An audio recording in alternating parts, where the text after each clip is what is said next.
Selamat pagi, salam sejahtera untuk kita semua. Salam sehat Bapak Ibu asesor yang saya hormati. Pepatah berkata, tak kenal maka tak sayang. Oleh karena itu, sebelum saya memaparkan materi, hendaklah saya memperkenalkan diri. Perkenalkan, saya Sarah Gracia, Magister Pertanian, merupakan salah seorang dosen di program studi agribisnis di Fakultas Sains dan Teknologi, program sarjana di Universitas Quality Brastagi. Saya mulai bertugas di Universitas Quality Brastagi September 2019 pada program studi agribisnis. Kegiatan yang saya lakukan selama menjadi dosen di Universitas Quality Brastagi yaitu aktif mengajar di dalam kelas, membimbing moral etik mahasiswa, membimbing skripsi mahasiswa, membimbing akademi mahasiswa, serta mengikuti berbagai pelatihan atau workshop dan seminar yang bertujuan untuk mendukung terbentuknya pribadi dosen yang lebih baik dan berkompetensi serta selalu melaksanakan tridharma perguruan tinggi.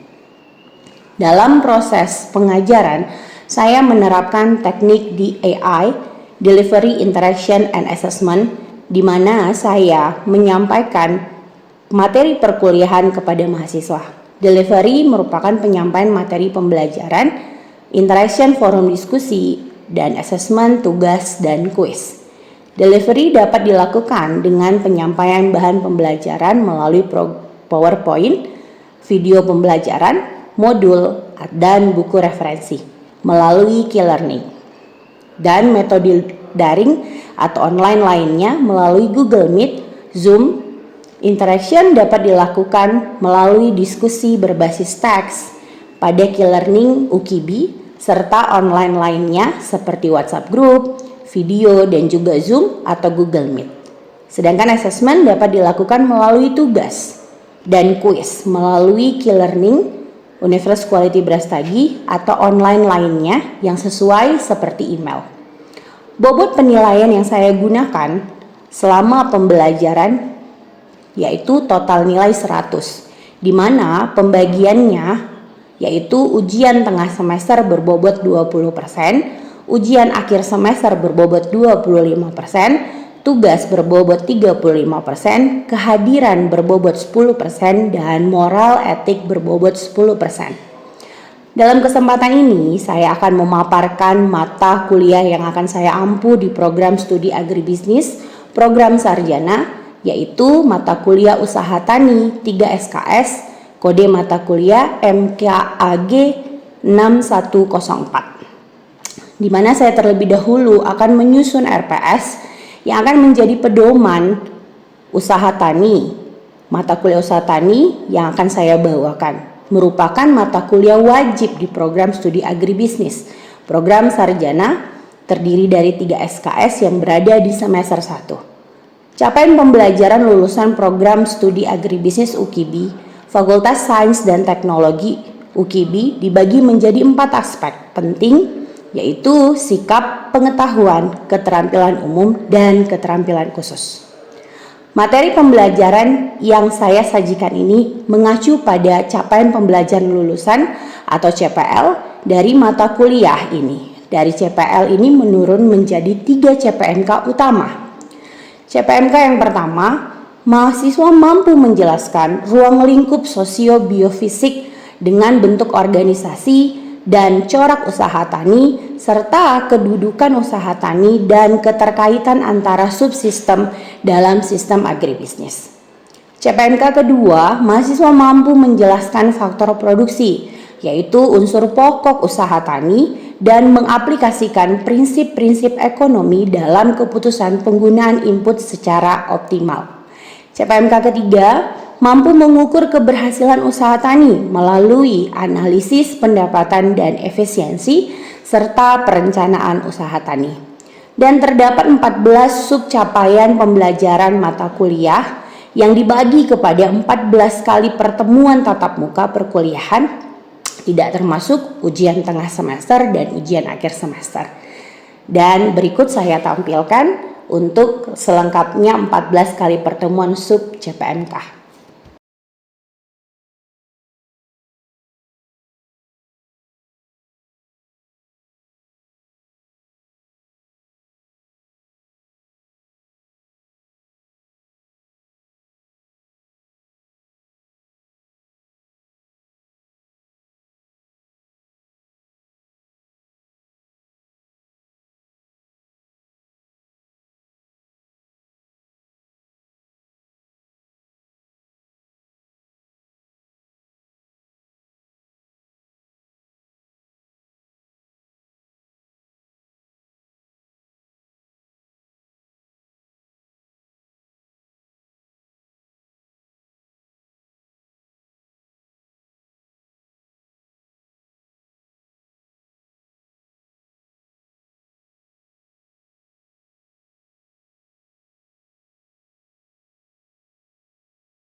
Dalam proses pembelajaran di kelas, saya terlebih dahulu menyampaikan kontrak perkuliahan dan deskripsi singkat tentang materi perkuliahan kepada mahasiswa agar mahasiswa memahami bagaimana aplikasi materi dalam kehidupan sehari-hari. Mata kuliah ini membahas tentang pengertian ilmu usaha tani, faktor alam, tenaga kerja, modal, manajemen, prinsip ekonomi dan aplikasinya, perencanaan dan evaluasi, serta kepemilikan lahan oleh petani, serta mampu membuat suatu analisis biaya dan keuntungan dari suatu usaha tani yang dijalankan petani. Adapun materi yang akan saya sampaikan pada satu semester ini adalah definisi ruang lingkup sejarah dan bentuk usaha tani, faktor-faktor yang mempengaruhi usaha tani, kelembagaan usaha tani, faktor-faktor produksi dalam usaha tani, biaya ekonomi dalam usaha tani, biaya dan pendapatan, perencanaan usaha tani, serta penelitian usaha tani. Untuk dalam penyampaian materi kelas, saya menggunakan metode pembelajaran yaitu case method adalah pendekatan pembelajaran yang berpusat pada mahasiswa, di mana mahasiswa belajar melalui analisis diskusi mendalam tentang kasus atau situasi nyata. Dalam metode ini, mahasiswa aktif terlibat dalam pemecahan masalah, pengembangan pemikiran kritis, dan meningkatkan keterampilan komunikasi serta kolaborasi. Yang kedua, metode project based learning, pendekatan pembelajaran inovatif yang menempatkan mahasiswa sebagai pusat kegiatan pembelajaran, di mana mereka terlibat dalam proyek nyata untuk mencapai tujuan pembelajaran. Untuk media pembelajaran yang saya gunakan mendukung pembelajaran berlangsung di kelas dengan menggunakan Q-Learning, Universitas Quality Brastagi, Google Meet, WhatsApp Group, dan Zoom Meeting. Selamat pagi buat kita semua. Apa kabarnya? Luar biasa. Sebelum kita memulai kelas kita hari ini di awal semester, mata kuliah usaha tani dengan 3 SKS, kode mata kuliah MKAG 6104. Sebelum kita memulai perkuliahan, baiknya kita memulai dengan doa. Mari kita berdoa menurut agama dan kepercayaan kita masing-masing. Berdoa dimulai.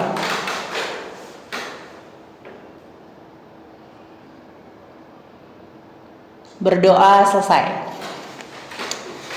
Baik, untuk di awal perkuliahan ini materi pokok yang akan menjadi bahan kita selama satu semester ini diantaranya ada definisi ruang lingkup sejarah dan bentuk usaha tani, faktor-faktor yang mempengaruhi usaha tani, faktor produksi dalam usaha tani, kelembagaan usaha tani, kemudian akan diselingi teman-teman akan melakukan tugas presentasi, kemudian ujian tengah semester, prinsip ekonomi dan usaha tani, biaya dan pendapatan, perencanaan usaha tani, penelitian usaha tani, terakhir akan diakhiri dengan ujian akhir semester.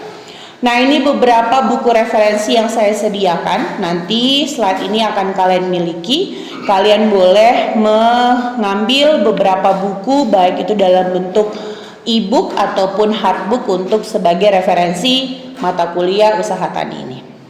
Nah, kontrak perkuliahan seperti hari ini perkuliahan kita mulai di jam 9 pagi. Di beberapa pertemuan nanti akan diselingi dengan kuis gitu ya, dan akan diberitahukan sebelumnya. Kemudian ada tugas-tugas yang perlu dikumpulkan dan mahasiswa harus mengikuti perkuliahan lebih dari 30%. Kalau tidak, maka tidak dapat mengikuti ujian. Nah, ini praktikum karena mata kuliah ini adalah 3 SKS. 2 SKS akan kita lakukan pertemuan tatap muka seperti ini di kelas, dan 1 SKS ada di lapangan di mana kalian akan melakukan observasi kepada petani ataupun ikut dalam mengambil data wawancara, data-data primer dengan petani yang sudah kita sepakati tentunya. Oke, untuk di awal ini kita akan masuk tentang ilmu usaha tani itu sendiri. Kalau kita bicara tentang pertanian itu bukan lagi pembahasan yang sulit untuk kita bayangkan, benar nggak? Karena di sekeliling kita, tepatnya di Kabupaten Karo ini, pertanian itu menjadi gaya hidup, bahkan menjadi nilai-nilai di antara kita. Nah, tapi untuk usaha tani sendiri itu ada ilmu usaha tani. Sebagai ilmu usaha tani mempelajari bagaimana manusia atau petani dapat mengusahakan dengan mengorganisir faktor-faktor produksi yang berupa tanah dan sekitarnya, modal manusia, sehingga memberikan manfaat yang sebaik-baiknya. Ilmu usaha tani juga mempelajari bagaimana seorang manusia atau petani dapat mengusahakan mengorganisir faktor produksi yang berupa tanah dan sekitarnya, modal, dan tentunya untuk memberi manfaat yang sebaik-baiknya. Nah, apa sih tujuan daripada ilmu usaha tani? Usaha tani yang efisien itu seperti apa? Usaha tani yang efisien itu tentunya untuk memperoleh pendapatan atau memperoleh keuntungan yang sebesar-besarnya dengan alokasi sumber yang dimiliki. Usaha tani yang mampu menciptakan keunggulan bersaing, produk yang dihasilkan selalu laku dijual pada tingkat harga yang cukup memberikan keuntungan bagi kelangsungan dan pengembangan usaha tani. Usaha tani juga harus mampu menciptakan keunggulan bersaing. Kalau saya tanya ke kalian, apa produk unggul dari tanah Karo ini? Produk pertaniannya? Wortel. Tapi kalau kita kelaskan itu adalah produk-produk hortikultura, gitu ya. Karena kita didukung dengan sumber daya alam yang ada. Kita di ketinggian tertentu, cuaca seperti itu, kelembapan mempengaruhinya, sehingga itu menjadi keunggulan yang bersaing, gitu ya. Dan usaha tani menjadi sustainable competitive advantage yang mengacu pada kebutuhan pasar. Siapa yang nggak kenal wortel Brastagi, bener nggak? Siapa yang nggak kenal tomatnya Brastagi? Itu menjadi keunggulan kita, membangkitkan potensi, mendukung keadaan masyarakat, sehingga membentuk kelembagaan-kelembagaan juga yang ada. Oke, ini ada beberapa sistem pertanian yang dari tahun ke tahun, dari masa ke masa itu bentuknya berubah. Kalau yang paling tradisional yang kita kenal justru pertanian yang berpindah-pindah. Orang dulu paham hutan ditebang jadi ladang, dia panen, dia pindah lagi, seperti itu. Itu sistem pertanian ladang. Namun ada berubah kepada sistem pertanian menetap. Sekarang ini yang banyak ada di sekitar kita. Kan kita nggak bisa nanam di lahan orang secara sembarangan kan. Kita harus, kalaupun itu ada sistem kontrak atau bagi hasil dalam penggunaan lahannya. Itu sistem pertanian menetap. Dan bentuk usaha tani itu yang paling dekat sama kita adalah usaha tani keluarga atau family farm, dan bentuk yang lain adalah perusahaan pertanian. Yang pasti yang membedakannya apa nih? Perusahaan pertanian dengan pertanian keluarga. Perusahaan pertanian ciri yang utama pasti luas lahannya, itu pasti lebih luas daripada pertanian keluarga, dan sudah menggunakan teknologi, kemudian penyerapan sumber daya yang lebih banyak. Kalau pertanian keluarga cirinya apa? Penggunaan tenaga kerjanya tenaga kerja dalam keluarga. Udah jago-jago kalian. Pertanian rakyat dan perusahaan pertanian. Ini pembedanya ya, ciri-cirinya. Pertanian rakyat itu sistem pertanian dikelola oleh rakyat sendiri pada lahan atau garapan seseorang untuk memenuhi kebutuhan makanannya sendiri, gitu ya. Ciri yang pertama itu modal pasti kecil. Dan kadang beberapa gitu ya petani-petani kita, mereka bahkan sisihkan sendiri untuk mereka gunakan sepanjang tahun hasil daripada pertanian mereka sendiri. Contohnya di sini kan gambarnya kelihatan ada petani padi gitu ya. Kemudian ciri yang selanjutnya sistem dan cara pengelolaan yang masih sangat sederhana. Artinya minim penggunaan teknologi gitu. Semua serap dari tenaga manusianya gitu ya. Akibat keterbatasan dana, maka sistem yang digunakan untuk bercocok tanam sangat sederhana dan masih sederhana. Pertanian rakyat selanjutnya menjadi cirinya adalah tanaman yang ditanam adalah tanaman pangan gitu. Ini masih banyak di daerah Jawa sana, pertanian jagung, kemudian padi, ubi gitu ya. Itu menjadi tanaman-tanaman yang ditanam. Tidak memiliki administrasi yang baik. Nah, ini yang menjadi poin penting pada mata kuliah usaha tani, yaitu administrasi yang baik. Sebagai jurusan agribisnis, kalian dituntut untuk mampu membentuk pola administrasi dalam berusaha tani yang baik. Gitu. Maka semua data itu harus tercatat dengan baik. Kalau pertanian rakyat dia nggak punya. Siapa sini yang bapaknya petani, boleh angkat tangan? Hampir semua nih. Bapak yang petani, coba tanya di rumah oleh bapak sendiri, ada nggak dia punya catatan tanaman sepanjang 2 tahun terakhir? Berapa modal? Oh, ada juga yang punya gitu ya. Tapi sebagian besar itu punyanya cuma nota pupuk ya, pupuk pestisida ya nggak sih? Cuma punya nota itu aja. Yang saya maksud terekam ini dalam bentuk buku ataupun catatan yang tertabulasi seperti ini, gitu ya.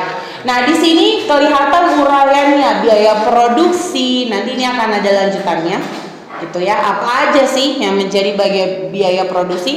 Biaya tetap, biaya tidak tetap, itu semua terakumulasi dan terdata lewat tabel. Ini yang dimaksud administrasi yang baik. Namun pertanian rakyat kecil kemungkinan mempunyai sistem administrasi yang baik. Nah, kalau perusahaan pertanian, karakter pertanian yang menggunakan sistem secara lebih luas dan terbuka untuk meningkatkan hasil produk pertanian. Ciri-ciri perusahaan pertanian: pemakaian seluas-luasnya alat teknik yang terbaru, sudah menggunakan teknologi. Penggunaan dan cara penanaman yang sebaik-baiknya, pemakaian pupuk buatan dan pupuk organik yang seimbang. Karena kalau kita misalnya masuk ke supermarket, apa yang paling dekat sama kita di sini? Medan, beras tadi supermarket.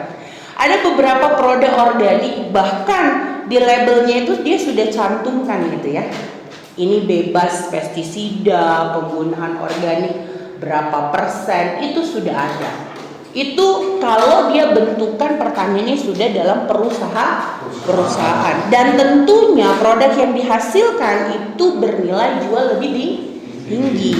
Mekanisasi dan otomatisasi produksi yang terbaik, terdapat elektrifikasi untuk produksi besar ini pasti ya. Kalau kalian buka sekarang media sosial, Facebook, Instagram, TikTok gitu ya, kalian mau lihat teknik pertanian terbaru, itu pasti udah ada.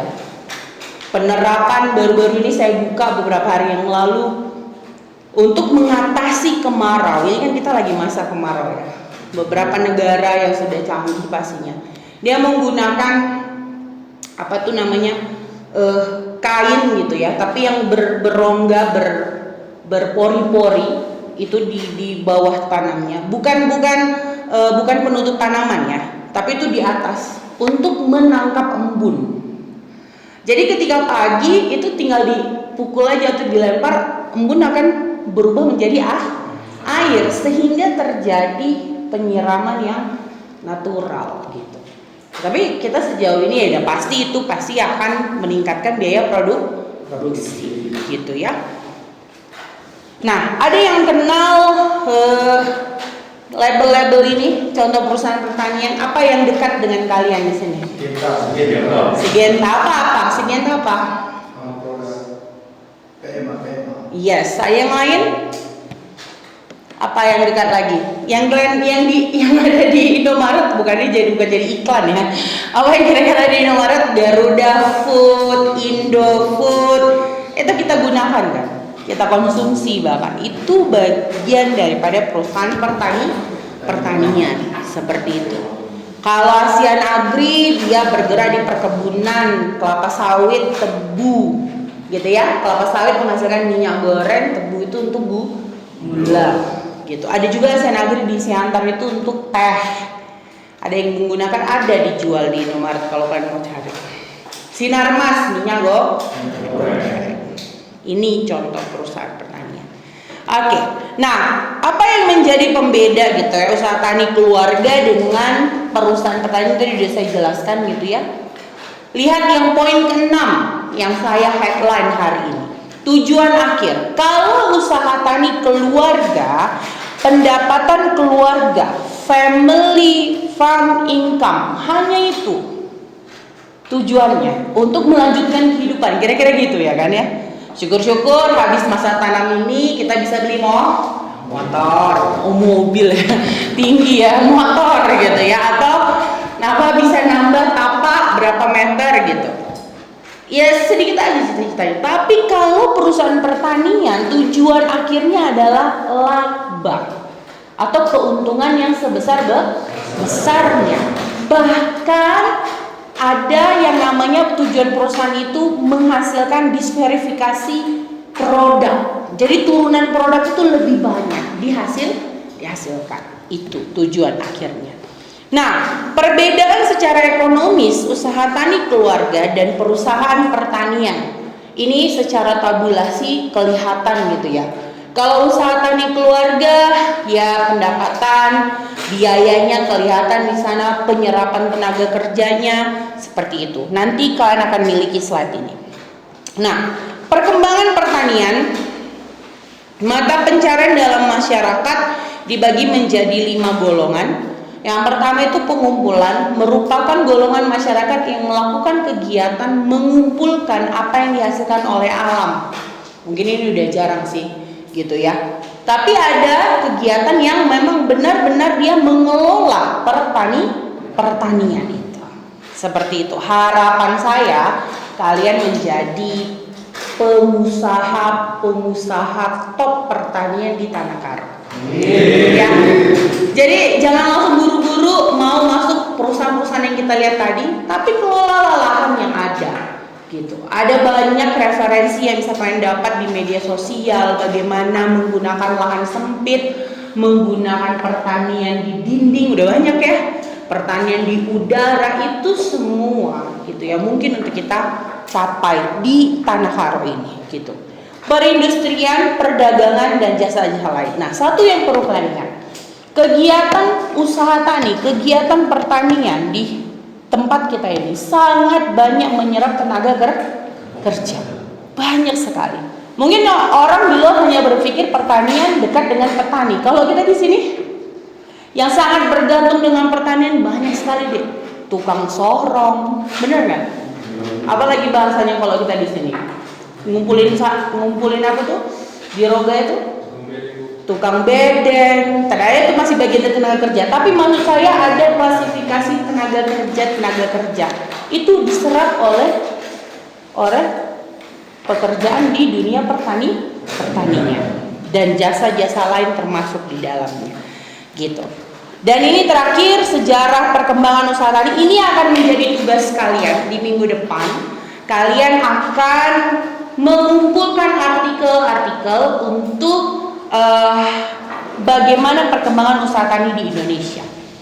Jadi dikumpulkan dalam bentuk hard copy minggu depan dan kita akan bahas di awal perkuliahan. Materinya sampai di sini hari ini. Yang mau bertanya boleh silakan. Ya. Bertanya Bu, apakah mungkin pertanian tradisional menggunakan penerapan ilmu usaha tani? Ya, itu pertanyaan yang tepat. Pasti sangat mungkin dilakukan. Gitu. Itu kenapa kita sebagai akademisi itu ada namanya pengabdian kepada masyarakat. Kita melakukan pendampingan kepada masyarakat lewat kelompok tani ataupun perseorangan, bagaimana penerapan ilmu yang kita dapat ini kita coba melakukan pendekatan dan petani mungkin melakukannya gitu ya. Tadi administrasi yang baik gitu ya. Kemudian informasi-informasi pengembangan teknologi secara bibit, pupuk itu menjadi tugas kita sebenarnya, berdampingan dengan masyarakat. Jadi apakah mungkin pertanian tradisional berubah menjadi tradisional? Memang itu yang kita berubah menjadi modern, memang itu yang kita harapkan. Seperti negara-negara kangguru di sana gitu kan ya, luar biasa, tenaga kerja pertanian dihargai dengan harga yang tinggi. Ya kalau kita di sini nggak usah kita sebut lah gitu ya. Yang di luar negeri luar biasa gitu ya. Ya harapan kita berubah mengarah ke sana. Sekian pertemuan kita hari ini. Terima kasih. Semoga materi yang saya paparkan bisa bermanfaat bagi kita semua. Baik, sebelum kita menutup kelas ini, baiknya kita tutup di dalam doa dengan keyakinan dan percaya kita masing-masing. Berdoa dimulai. Berdoa selesai. Terima kasih buat pertemuan hari ini. Sampai ketemu minggu depan. Selamat siang untuk kita semua. Setelah mengikuti mata kuliah usaha tani, diharapkan mahasiswa mampu memegang prinsip dasar ilmu usaha tani dan menjelaskan arti dan ruang lingkup ilmu usaha tani. Demikian deskripsi singkat mata kuliah usaha tani beserta video pembelajarannya. Sekian pemaparan saya, akhir kata saya ucapkan terima kasih.